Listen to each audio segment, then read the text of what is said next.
اپنے سینوں میں مسالہ نہ آتا نبی سے چمٹنا نہ آتا۔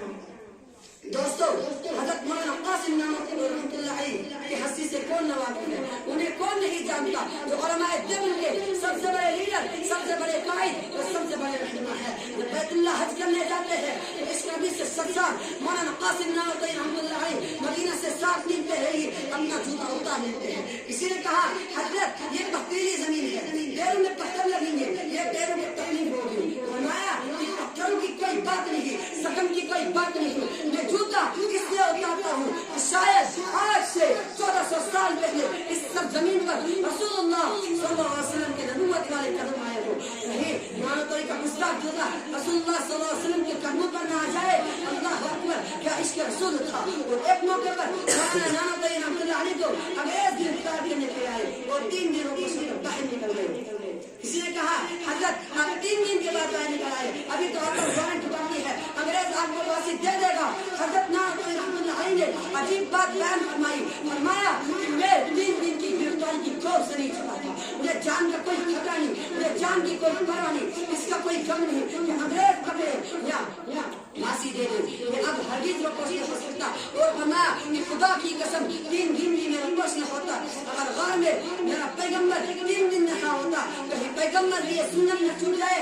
اللہ اللہ، کیا جذبہ تھا، کیا شوق تھا، کیا جذبہ تھا، اتباع سنت تھا، کیا شوق تھا، تقلید پیغمبر تھا۔ مسلمانوں ذرا سوچو تو صحیح، آخر وہ کون سی محبت تھی حضور صلی اللہ علیہ وسلم کی جس نے مولانا نانوتوی رحمۃ اللہ علیہ کو نبی کا دیوانہ بنایا۔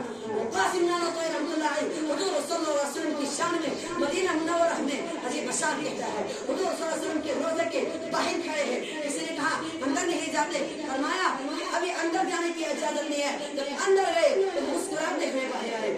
کسی نے پوچھا کہ کیا ہوا؟ فرمایا کہ میرے آقا کا مجھ پہ اتنا کرم تھا، میرے آقا کا مجھ پہ اتنا کرم تھا کہ بڑھ گیا تھا ان کے آنے سے پہلے۔ یہ اتنا کرم کیوں؟ یہ کیا سلسلہ ہے؟ یہ اتنا کرم کیوں؟ یہ کیا سلسلہ ہے؟ نشہ رنگ لایا ہے آنے سے پہلے۔ اور حضرت نانوتوی رحمۃ اللہ علیہ نے روزے کو خطاب کر کے کہا تھا، ہزاروں بار تجھ پر اے مدینہ میں فدا ہوتا ہوں، ہزاروں بار اے مدینہ تجھ پر میں فدا ہوتا ہوں، جو بس سکتا تو مر کر کے نہ تجھ سے میں جدا ہوگا۔ شہداء یعنی رسالت کے پروانوں قطب عالم حضرت مولانا رشید احمد گنگوہی رحمۃ اللہ علیہ کے اشترابی کو ان الفاظ میں بیان کروں جن کے رگ و ریشہ میں شہنشاہ کونین کی محبت کوٹ کوٹ کر بھری ہوئی تھی، جن کا چلنا عشق نبی، جن کا بیٹھنا عشق نبی، جن کا بولنا عشق نبی، جن کی ہر صبح و شام اور جن کا ہر لمحہ عشق نبی سے لبریز تھا اور جن کے ہر غور و فعل میں اس رسول تھا۔ دوستو ایک مرتبہ مولانا رشید احمد گنگوہی رحمۃ اللہ علیہ حدیث کا درس دے رہے تھے، بارش آ گئی،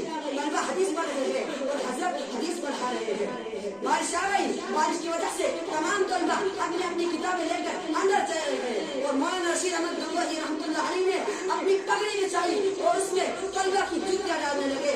لوگوں نے کہا حضرت یہ کیا کر رہے ہیں؟ فرمایا کہ میں جوتیاں اس لیے اٹھاتا ہوں کہ تم رسول اللہ صلی اللہ علیہ وسلم کے حدیث پڑھتے ہو، میں تمہاری جوتیاں نہیں اٹھا رہا ہوں بلکہ میں تو رسول اللہ صلی اللہ علیہ وسلم کے مہمانوں کی جوتیاں اٹھا رہا ہوں۔ اللہ اکبر، یہ ہے عشق رسول، یہ ہے عشق نبی، یہ ہے نبی کی محبت، یہ ہے نبی سے پیار کرنا، یہ ہے علماء دیوبند اور عشق رسول۔ عشق رسول کا سبق علماء دیوبند کی جماعت دنیا کو دیا اور قاسم نانوتوی رحمۃ اللہ علیہ اور رشید احمد گنگوہی رحمۃ اللہ علیہ کا قافلہ ہندوستان کی سرزمین پر نہ ہوتا، خدا کی قسم ہمیں عشق رسول کا معنی سمجھانے والا کوئی نہ ہوگا۔ دوستو آج کے اسلام آباد دنیا میں عشق نبی کا دعویٰ کرنے والے ہم کو ہزاروں مل جائیں گے۔